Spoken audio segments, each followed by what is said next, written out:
what a way to kick off the year, right? I mean, the New York Jets just got absolutely humiliated against the division rival Buffalo Bills. And if you possibly miss the game, or if you're just checking out the scores, on the slate of games, you could be saying to yourself, "Hey, it's only a 10-point loss, 17-27 in Buffalo. Buffalo was a playoff team last year. They have a way better coaching staff and players. 10 points isn't that big of a deal, But let me assure you, the score of today's game did not mirror how the game actually went, okay? Not in the least. The New York Jets were outplayed, and to say that they were outcoached was an understatement. I mean, literally, the offense was horrible. The defense was unwatchable. Special teams, nothing to really talk about there. Penalties, turnovers, bad play after bad play after bad play. I found myself forcing myself to watch this disgusting mess of a first half, right? It was bad. Okay. It was extremely bad. And, I'm at the point now where I'm like 110% certain that Adam Gase cannot learn from his mistakes. These are the same mistakes. The Jets are losing these games the same way they lost these games last year, right? By just doing like these third and long screens, by not force feeding the ball to Le'Veon Bell, our best player on offense, of course, by putting Sam Darnold in these third and long impossible situations. How do you expect an offense to have success? And I find it funny too, because everybody, when Jeremy Bates was at the helm as the offensive coordinator for the New York Jets, there were a lot of complaints, and rightfully so. The offense was not moving. When John Morton was at the had complete control of this offense, right? When he had the reins, it couldn't get going. Both of those guys were significantly better than Adam Gase. And look, we went 7-9 last year. That's last year. To me, 7-9 last season was a complete failure. And I know the record says otherwise, but when you look at how the Jets performed last year, it was a train wreck, right? Getting just laughed off the field by teams like the Miami Dolphins and the Cincinnati Bengals. And then when we went up against really good teams like the Patriots and whatnot, just completely outclassed. And to have weeks upon weeks upon weeks to prepare for the Buffalo Bills. Remember, no preseason games, so we had a lot of time to think about this game, kind of game plan. We have a lot of tape on the Daboll system, a lot of tape on the Leslie Frazier defense. Josh Allen's going into his third year as well. For the New York Jets to go into Buffalo and go 3-and-out on the first drive, 3-and-out on the second drive, 3-and-out on the third drive, and Darnold's just airmailing throws, and Jamison Crowder's dropping easy passes, and the offensive play calls look like they are being called by a toddler, there's an issue. Okay, there is an absolute issue here. I was talking to a couple Jets fans over Twitter. Everybody had the same complaints. What's up with these play calls? Darnold doesn't have any time to throw. When he does have time to throw, it's either a horrible decision, an interception, or just a complete overthrow. It was bad, right? It was bad. Le'Veon Bell, once again, not getting the football. When he was getting the football, it's in obvious situations, like 2nd and 10 handoffs and all that kind of stuff. Very, very, very disgusting game, especially first half. Now, there were a couple bright spots, and Bills fans could kind of push back and say, hey, no, those are anomalies. Those aren't really the Jets getting the better of the Bills. Those are either like a defensive slip up or whatnot. But like, for example, the pass to Jamison Crowder that went for like 60 plus yards or whatever it was, the touchdown pass, where he's virtually caught the ball, squirmed out of it, and then was untouched going to the end zone. That's a fantastic play. The ball definitely bounced in the Jets' favor in that area, but from top to bottom, from start to finish, the Bills outplayed the Jets. They outcoached the Jets, and it was very difficult to watch. It really was. And it reminded me too of this. Like, almost imagine if the New York Jets were, had the phone ring this morning, or like super late last night at midnight, and it was the NFL, and the NFL said, "Hey, Adam Gase," or "Hey, New York Jets organization, whatever, you guys have to fly to Buffalo tonight and play a game tomorrow."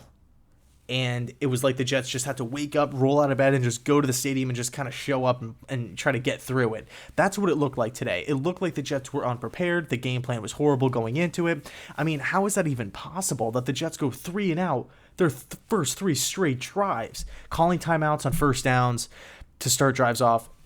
It was not good. It was not good at all. And then you look at the Bills. I mean, I think they scored touchdowns on 3 straight. I felt like every time it was the Jets going 3 and out, and then the Bills going all the way downfield and scoring, and then the Jets going 3 and out, and then the Bills going all the way downfield and scoring. It was not a fun game to watch in the least. Okay, so there's really not much to break down here, to be honest with you. There was not a lot of good in this game. Quinnen Williams, like, where was he? And yeah, I think he did have a sack at one point, but even in the first half, I didn't even notice if he was on the field or not. Now, I did think Blession Austin had a really solid game. Okay, I will say that. Shout out to Blession Austin, late round pick out of Rutgers.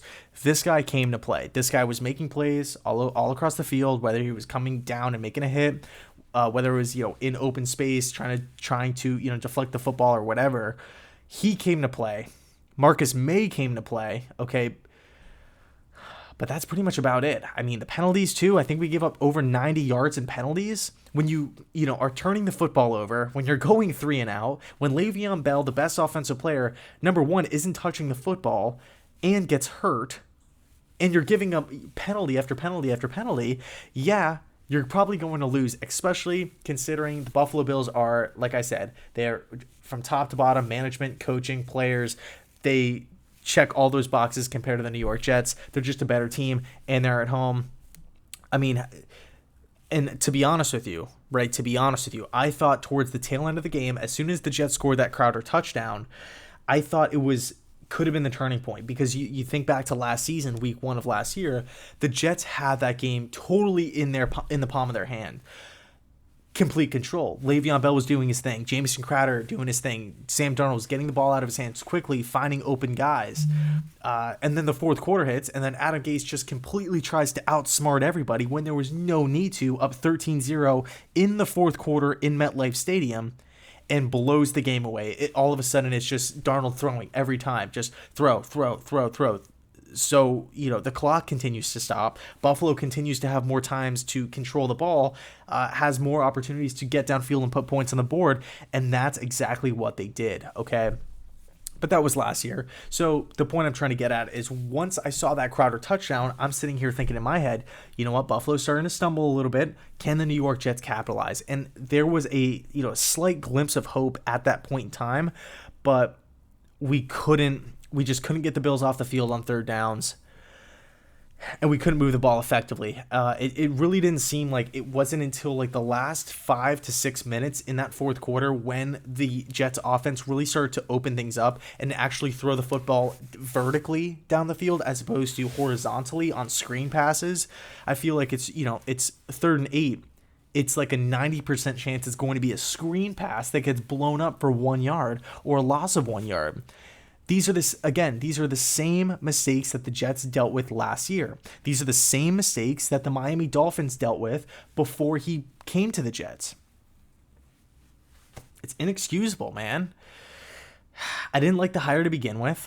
I thought it was a reach. And, for Chris Johnson to kind of come out and say, acting owner, to say that this, he's going to lead the Jets and he's coaching football the way football's going. I mean, like I addressed earlier in the video, Jeremy Bates put up better offensive numbers with arguably less talent. John Morton did the same. And now we get the guy in the building, the offensive guru mastermind that's going to build the system around Sam Darnold, comes in and is so laughably bad that you have teams like the Jacksonville Jaguars putting up a better fight today, beating the Indianapolis Colts. Look at the Jaguars roster. And yeah, of course they have a couple nice pieces. Josh Allen, DJ Chark. I like Gardner Minshew. I think he's pretty underrated. Who else do they even? Tyler Eifert, I guess, is okay. Jaguars competed today, and they actually went out there and won. Look at the Carolina Panthers that are just starting rookies upon rookies with a rookie head coach and a brand new quarterback, Teddy Bridgewater. Yeah, they're playing at home, but hey, they stacked 30 points up against the Vegas Raiders, a Vegas Raiders team that expects to go to the playoffs. That game was a dogfight the entire game. Trying to think who else even.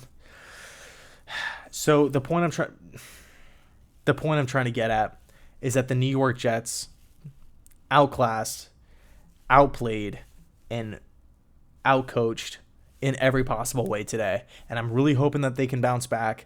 But it's really, really discouraging. If the New York Jets were to lose today, 17-20, I get it, and it was like a dogfight. It was going back and forth, and kind of like how the old games against the Jets and the Bills used to be. I remember like early on, like I think it was Geno Smith's first start against the Bills against EJ Manuel. That game was just a blow. It was just back and forth, back and forth. Blow by the Jets, blow by the Bills. It was a fantastic game. But when you look at a game like this, where it's like the Bills just score boom, boom, boom so early on, and then the Jets are 3-and-out and 3-and-out and 3-and-out and interception and overthrow and can't get the ball out, and then Le'Veon Bell gets hurt. It's like one thing after another, and then they kind of score like a fluke kind of touchdown to Jamison Crowder. It's like at the end of the day, it's not like a good game at all. And then the Patriots are out here doing well, and Miami had their fair share of issues as well today. And another team too, Washington. I know this video is kind of rambling here, but even the Washington football team, minimal talent, especially on the offensive side of the football. Playing at home against the Eagles, not only are they putting up a fight against the division rival Eagles, who again, much better team. People are saying, oh, the Philadelphia Eagles can possibly make the playoffs. Washington, people are saying that they're going to be finishing with the top overall pick. Washington goes out there and wins. Not only competes, but they win. So it's a tough pill to swallow. I'm going to make a video tomorrow kind of addressing some of the good stuff that we saw. But I'll leave it there. Let me know your thoughts down below in the comments section. Super, super, super frustrating. Week 1 opener. Okay, so let me know your thoughts, and as always, thanks so much for watching. I apologize about the loss because I was, extremely hyped up too. But anyways, thanks so much. Go Jets.